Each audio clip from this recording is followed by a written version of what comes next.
आप लोगों को ये जान करके सुखद आश्चर्य होगा कि वही श्रीमद् भगवद गीता के 700 श्लोकों का कविता में अनुवाद करने का काम गुरु गोविंद सिंह जी ने किया, गोविंद गीता के नाम से। और जब आप गुरु गोविंद सिंह जी के जीवन को देखें तो ऐसा लगता है कि गीता में जो भगवान श्री कृष्ण ने योग की व्याख्या करी है वो उनके जीवन में साक्षात देखने को मिलती है।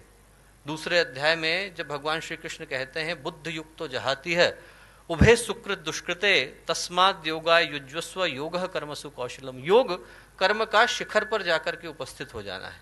और वैसा ही जीवन गुरु गोविंद सिंह जी का था। उनके व्यक्तित्व का एक एक आयाम ऐसा लगता है जैसे हिमालय की चोटी पर जाकर के बैठ गया है।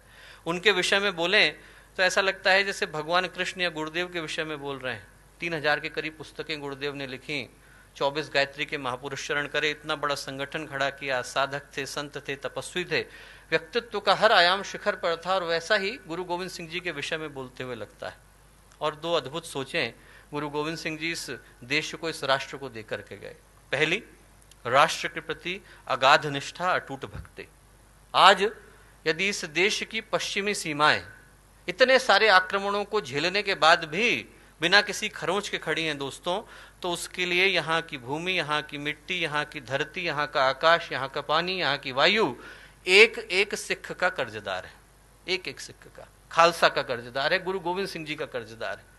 क्योंकि राष्ट्र के लिए अपने आप को बलिदान कर देना उनने अपने स्वयं के परिवार से सिखाया। 4 पुत्र थे, 2 हत हो गए, 2 को चिनवा दिया गया। एक जो पुत्र थे युद्ध में मारे गए। जो चौथे सबसे छोटे थे लौट करके घर आए। गुरु गोविंद सिंह जी ने पूछा क्यों आए? बोले प्यास लगी थी। बोले वहां मैदान में शत्रुओं का लहू बह रहा है, उसी लहू से अपनी प्यास बुझाना। वापस भेज दिया। वो भी हत हो गए। 4 पुत्र मारे गए। माँ का हृदय था। माँ ने पूछा क्या कर रहे हैं? तो गुरु गोविंद सिंह जी बोले इन पुत्रन के शीस पर मार दिए सुत 4। 4 मुए तो क्या हुआ, जीवित कई हजार। हजारों पुत्र हैं मेरे, 4 गए तो क्या हुआ। ये है राष्ट्र के प्रति निष्ठा दोस्तों। एक एक खून का कतरा बहा देना, एक एक सांस को सुपुर्द कर देना, ये राष्ट्र धर्म है। धर्म वो नहीं है कि हम मंदिर में जाएं, घंटे घड़ियाल बजाएं, भगवान के कान दुखाएं। धर्म वो है जब हम लोग राष्ट्र के प्रति अपने दायित्वों की रक्षा करते हुए अंतिम सांस को भी शहादत की तरह सुपुर्द कर देते हैं। वो राष्ट्र धर्म कहलाता है। और वो गुरु गोविंद सिंह जी ने हमें सिखाया। दूसरी जो चीज दी वो दी एकता, साथ साथ चलना। बड़ा दुख होता है जब लोग धर्म के नाम पर तोड़ने की भाषा का प्रयोग करते हैं। धर्म तोड़ना नहीं सिखाता, धर्म जोड़ना सिखाता है।